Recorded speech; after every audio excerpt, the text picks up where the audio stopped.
Eu sei que você já viu várias vezes o William Bonner falando a taxa Selic subiu para tantos por cento, ou então a taxa Selic baixou para tantos por cento, mas você fica se perguntando, o que eu tenho a ver com isso? Como isso pode impactar? E mais importante ainda, como posso me beneficiar em ciclos de alta da Selic? Então não sai daí não, que esse vídeo está simplesmente demais.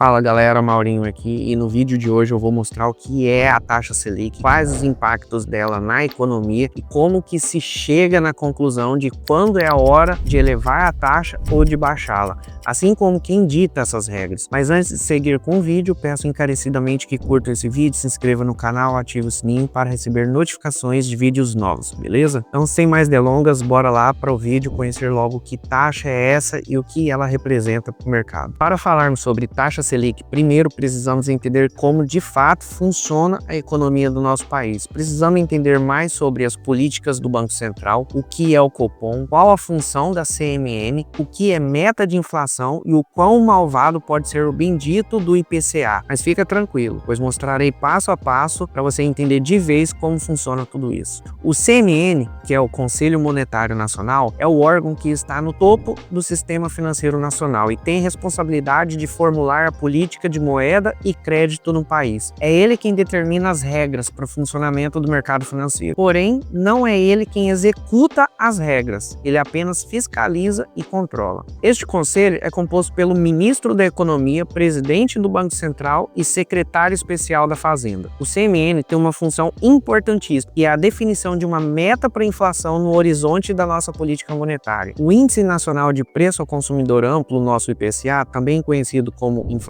é um índice medido pelo IBGE em todos os tipos de serviços mensalmente para avaliar se aquele determinado produto aumentou ou diminuiu. Depois é feita uma média em cima dessas categorias de produto, que sai a média mensal da inflação. Chegando ao final do ano, você sabe qual a inflação do país naquele determinado ano. Vou citar alguns exemplos para você. Imagina que o bairro da sua casa representa a economia de um país e perto da sua casa tem uma feira e você decide ir na barraquinha do seu João comprar abacaxi. E você percebe uma coisa, chegando lá na venda, o seu João tem 20 abacaxis na banca dele e tem 10 pessoas para comprar esses abacaxis, sendo que cada um comprará apenas um. Logo ainda sobrarão 10 abacaxis na banca do seu João. O que aconteceu nesse caso aqui? Houve um excesso de oferta e uma baixa demanda por aquele produto. O que é natural que aconteça é o seu João baixar o preço do abacaxi para que ele consiga vender 2 abacaxi para cada pessoa. Ou seja, nesse caso estamos diante de uma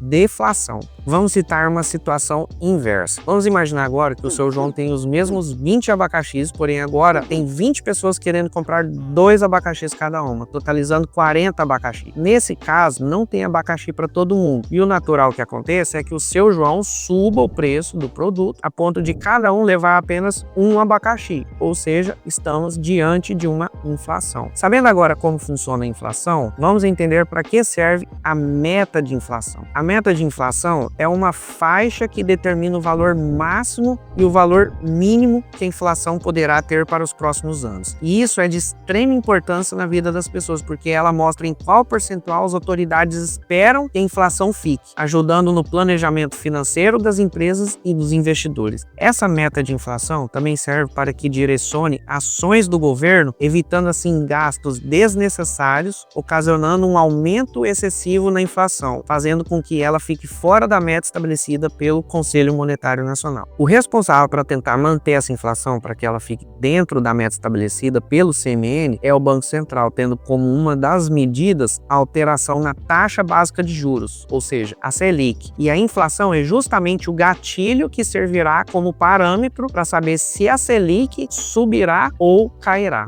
Ou seja, meus amigos, essa confusão toda que eu falei até agora sempre foi e sempre será por causa da nossa querida temida inflação e pensar que ainda pode piorar. O Copom, que é o Comitê de Política Monetária, é um órgão que pertence ao Banco Central. Foi criado em 1996 com a finalidade de acompanhar a política monetária do país, onde os principais objetivos desse órgão é analisar o relatório da inflação e estabelecer a meta da taxa Selic, sendo essa última o seu principal objetivo e que impacta diretamente os investimentos e a concessão de crédito no país. Mas como eles trabalham? Bem, durante o ano ocorrem 8 reuniões ordinárias do comitê, ou seja, a cada 45 dias eles se reúnem, podendo às vezes ser convocada alguma outra reunião ordinária entre uma reunião e outra para debater temas que às vezes não podem esperar até a próxima reunião. Essas reuniões ordinárias ocorrem em 2 sessões, ou seja, em 2 dias. No primeiro dia são realizadas apresentações técnicas de conjuntura econômica. Então essa análise envolve pontos importantes como inflação, nível de atividade, finanças públicas, balanços de pagamento, economia internacional, mercado de câmbio, reservas internacionais, mercado monetário, entre outras coisas mais. Já no segundo dia é destinada a decisão da taxa Selic. Aquilo que for definido nesta reunião terá vigência até a realização da próxima reunião. Após o término da reunião é gerada uma ata e publicada em até 4 dias. Finalmente, chegamos na nossa querida taxa Selic. Essa confusão todinha aqui, CMN, Banco Central, Copom, tudo isso para chegarmos ao final de tudo, saber para onde vai a nossa Selic. Mas vamos lá ver a real importância que ela tem para a nossa economia. A taxa Selic representa os juros básicos da economia brasileira. Então,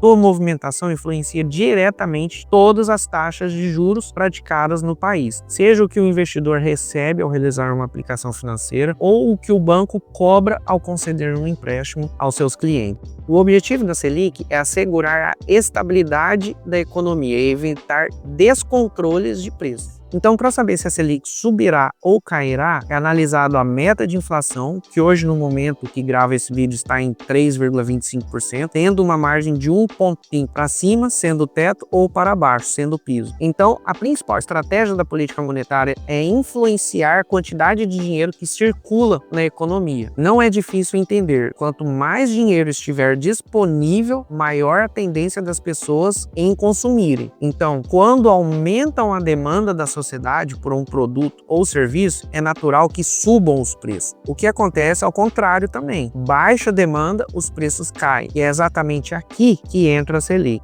Ela é a principal ferramenta para controlar o volume de recursos em circulação. Então, quando a economia está aquecida e os preços começam a se elevar, a Selic sobe. E quando a economia dá uma desacelerada a ponto de controlar a inflação, a Selic cai. Agora você deve estar se perguntando, mas o que a taxa de juros tem a ver com o consumo? Então vou responder para você tudo, porque impacta primeiramente na tomada de crédito e depois no consumo. Vou exemplificar melhor para você. Vamos voltar de novo naquele cenário onde seu bairro funciona como se fosse a economia do país. Você sai para andar na rua, quando se depara com um comerciante que está vendendo calçados, então você gostou de um tênis e você quer comprar esse tênis. Mas quando o vendedor te fala o preço, logo você repara que não tem dinheiro suficiente para pagar. Então você tem um amigo que te empresta esse dinheiro. Esse seu amigo representa os bancos, mas ao te emprestar, ele cobra uma taxa no empréstimo que chega a 1% ao mês. Então você faz as contas e vê que dá para pagar e pega esse empréstimo. No outro mês, você vê um aparelho de celular legal e você também quer comprar esse aparelho, mas também não tem o dinheiro. Então você recorre ao amigo de novo. Mas agora ele te fala que o juro subiu um pouco e que agora não são mais 1%, e sim 2% ao mês. E vendo aquilo, você faz suas contas e vê que vai ficar inviável o valor das parcelas e decide que não pegará o empréstimo. Essa é uma representação na prática do efeito que a Selic tem no controle da inflação. Juros altos são menos pessoas tomando empréstimos, o que reduz drasticamente os gastos da população com coisas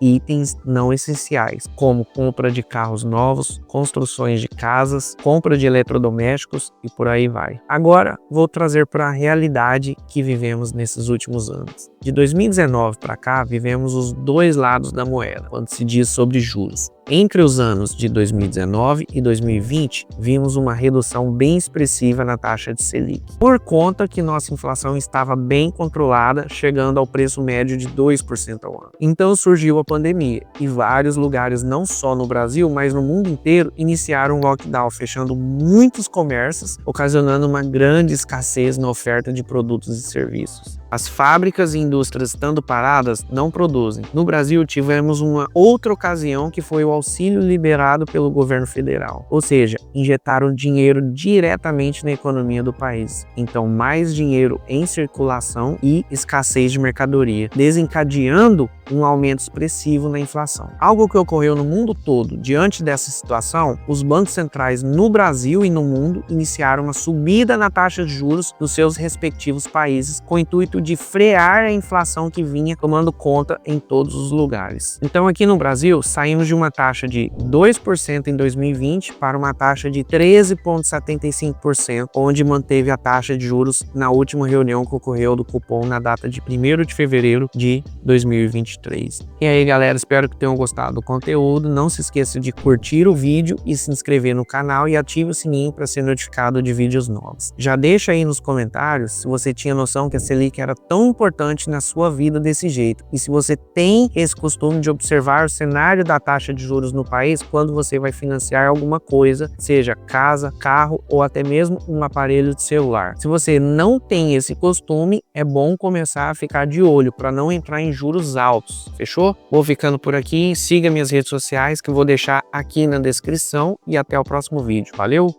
Fui!